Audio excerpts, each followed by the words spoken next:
Olá, graça e paz, que neste momento que você está assistindo esse vídeo, o amor do Senhor possa vir poderosamente sobre a tua vida. Eu sou o Hélio Carvalho, obrigado por estar assistindo esse vídeo. Eu quero convidar você a se inscrever no meu canal, não por inscrições, eu não viso isso, mas porque eu irei postar uma série de estudos. Eu gostaria de estudar com você, inclusive você deixa aqui nos comentários o seu comentário, a sua dúvida, a sua pergunta, a sua contribuição, porque eu serei feliz em estar compartilhando com você a palavra de Deus. Se você, assim como eu, ama estudar a palavra do Senhor, com certeza você já esbarrou em algumas questões, né? Que Bíblia usar, que método de estudo usar e, sobretudo, como memorizar capítulos, versículos, partes da Bíblia, né? Então, eu quero partilhar com vocês hoje a forma como eu uso para estudar a palavra de Deus. Eu, particularmente, prefiro as traduções João Ferreira de Almeida. Por exemplo, eu uso aqui a Revista e Atualizada. Mas você pode escolher da sua preferência. Existem hoje traduções contemporâneas, atualizadas, nova linguagem, mas eu particularmente prefiro, eu acho a fidelidade do texto mais fiel a João Ferreira de Almeida. Mas hoje eu quero partilhar algo com vocês que eu desenvolvi para mim, e apenas dicas, é para você desenvolver também o seu método de estudo. Eu sempre tive dificuldade em memorizar versículos. Então, eu estudando um pouquinho na Bíblia Thompson, eu vi que eles davam a sugestão da gente estudar com sistema de cores. Como que é isso? Eu vou passar para vocês, eu desenvolvi o meu sistema de cores e você precisa desenvolver o seu, porque uma cor pode dizer alguma coisa para mim, para você pode dizer uma coisa totalmente diferente. Vou começar pela cor púrpura. Ah, e outro detalhe, por que eu uso giz de cera? Eu tinha uma dificuldade porque eu marcava com marca-texto, só que a página da Bíblia, o material, é muito fino e sensível. E acaba por danificar e vazar, por causa do marca-texto, pincel, outra coisa.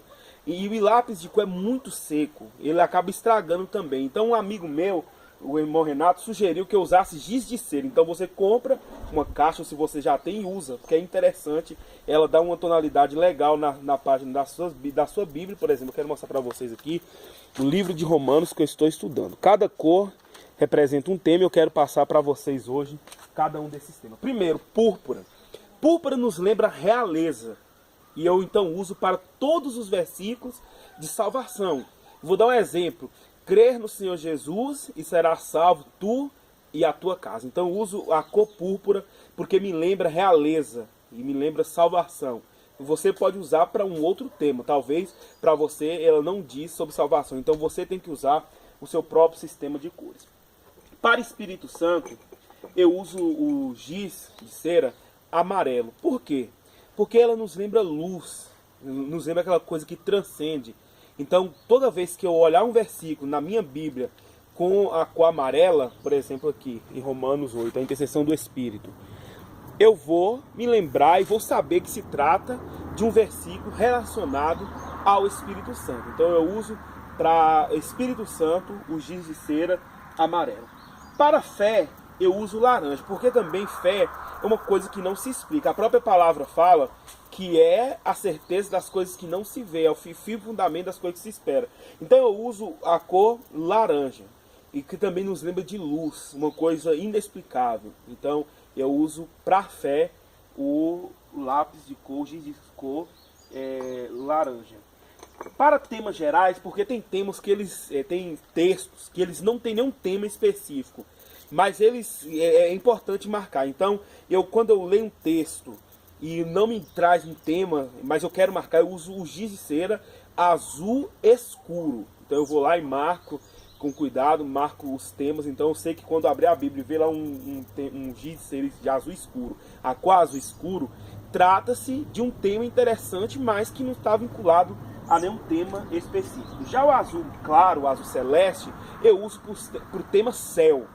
Tanto pode ser o céu aqui, o céu físico, como o céu celestial. Eu uso sempre onde tiver relacionado a céu, eu uso o azul claro. Por isso tem que tomar cuidado quando comprar um giz de cera, porque tem cores que elas variam a tonalidade. Você tem que zelar para você usar durante um bom tempo, e quando você comprar a mesma tonalidade. Eu tive uma dificuldade quando eu troquei, porque o azul a tonalidade diferenciava, mas com certeza você vai encontrar aí ótimos giz e vai marcar bem a sua Bíblia. Para pecado, geralmente a gente usa as cores pretas, só que a página as letras são pretas, né? E não daria pra gente ler. Então eu uso marrom porque nos lembra sujeira. Como eu disse, são apenas dicas. Você tem que desenvolver o seu próprio método, porque talvez o pecado te lembra uma outra cor e você tem que usar aquilo. Quando você bater o olho, eu sei que está falando de pecado. Então aqui, por exemplo, em Romanos 8, 2 diz assim: porque a lei do Espírito da vida em Cristo Jesus te livrou do pecado e da morte. Então eu sei que está falando de Espírito Santo, do Espírito da vida, e também falando de pecado. Então eu uso para pecado as cores marrom. Para sangue, vermelho, né? Tá meio que óbvio, porque eu uso para sangue vermelho. Para amor eu uso rosa, porque o amor é uma coisa assim, sensível, e a rosa ela traz esse tom de sensibilidade, então eu uso a cor rosa para os temas amor. Para esperança eu uso verde escuro, né? Então aqui está falando, mas esperança não nos decepciona. Então eu sei que, quando eu abrir aqui, eu sei que tem vários textos tá falando de esperança. Já o verde claro, que alguns chamam de verde cana, ou outros verde água, eu uso para temas, para palavras que tenham significado. Por exemplo aqui, a palavra vaidade está marcada com a cor, o verde claro. Pois a criação está sujeita à vaidade. Eu sei que é nataiotes, que é um termo grego, e o significado é futilidade. Então sempre que tiver uma palavra com significado, eu pinto e coloco o significado na margem. Se você ainda não comprou sua Bíblia, eu sugiro a você que compra Bíblia com margens. Tem algumas Bíblias que ela já vem com margem para anotação. A minha, infelizmente, eu comprei sem margem, mas eu gosto muito dela, então eu preferi continuar, porque é importante também você ter uma Bíblia. Porque talvez eu tenho várias Bíblias de estudo, mas quando eu vou estudar, eu sempre pego o que está lá e transfiro para cá, porque eu acabo memorizando onde estão os textos, acabo tendo mais familiaridade com os temas. Além dos sistemas de cores, eu também uso sistema de símbolos. Eu quero passar para vocês alguns dos símbolos, e você também, como eu disse, pode desenvolver os seus. Por exemplo, temas financeiros, eu coloco um cifrão. Falar de dízimo, prosperidade, tudo que fala de financeiro, eu coloco um cifrão. Onde tem a palavra coração, eu desenho um coração ao lado do versículo. Aonde fala de julgamento, pode ser tanto o julgamento de Deus para conosco, ou de nós para os outros, eu coloco um martelinho, que eu vou lembrar de Juízo. Onde falar de Santa Ceia, eu coloco desenho um cálice, uma tacinha. Onde falar de sacramento, batismo e ceia, eu coloco uma seta indicativa. Por quê? Porque a palavra sacramento é sinal. Então, quando eu vejo aquela seta, eu lembro de sinal e lembro de sacramento. Para livre-arbítrio ou a soberania de Deus, eu desenho uma flecha. Por quê? Como eu disse, é algo que me faz lembrar de livre-arbítrio. É porque eu vi uma frase certa feita que o livre-arbítrio é igual o homem que pensa que tem livre-arbítrio, é igual uma flecha que ela vai voando e ela pensa que ela vai para onde ela quer. Na verdade, foi o arqueiro que já determinou o seu trajeto e para onde ela vai. Então, para mim, me faz lembrar de livre-arbítrio, de soberania de Deus. Eu desenho uma gota para os versículos de oração. Eu vou explicar por quê. Porque há um trecho da harpa cristã que fala: assim como o orvalho que dá a vida às flores, assim é para o crente a oração. Então me faz lembrar de oração. Para dons, eu desenho um foguinho, onde tiver fogo, aqui no desenhado ao lado dos versículos, por causa que está se falando de dons. Aonde tiver uma coroa, está falando de galardão. Aonde tiver um cajado, está falando de obreiro.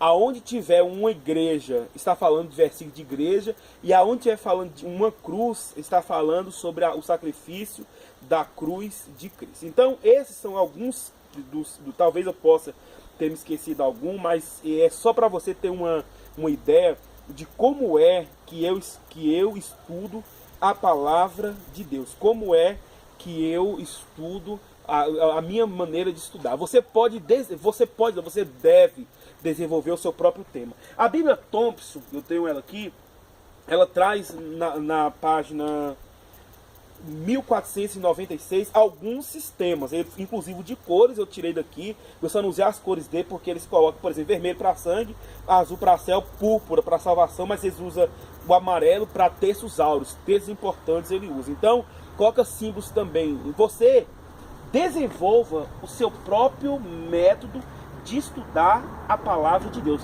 Vai ser prazeroso. Como que eu faço? Eu leio a Bíblia, como eu já comecei de Gênesis, estou bem adiantado, mas eu tiro um livro por vez para estudar. Eu já estou estudando o livro de Romanos. Inclusive, você que se interessar, vai ser o tema de nosso estudo, vai ser o livro de Romanos. Além de eu ler a Bíblia de forma desinteressada, apenas ler, eu também tiro um livro da Bíblia. Estou agora em Romanos e estou para terminar, vou passar para Apocalipse. Você pode desenvolver o seu método. Encadeia os versículos de referência, ou pegar um comentário temático. Eu particularmente gosto muito dos comentários temáticos do reverendo Hernandes Dias Lopes. Tem o de Romanos, tem de outras cartas, eu gosto de usar com ele. Você vai estudando e marcando e é muito interessante. A sua Bíblia vai ficar linda, vai demonstrar realmente o seu amor pela palavra de Deus. Eu quero orar com você nesse momento.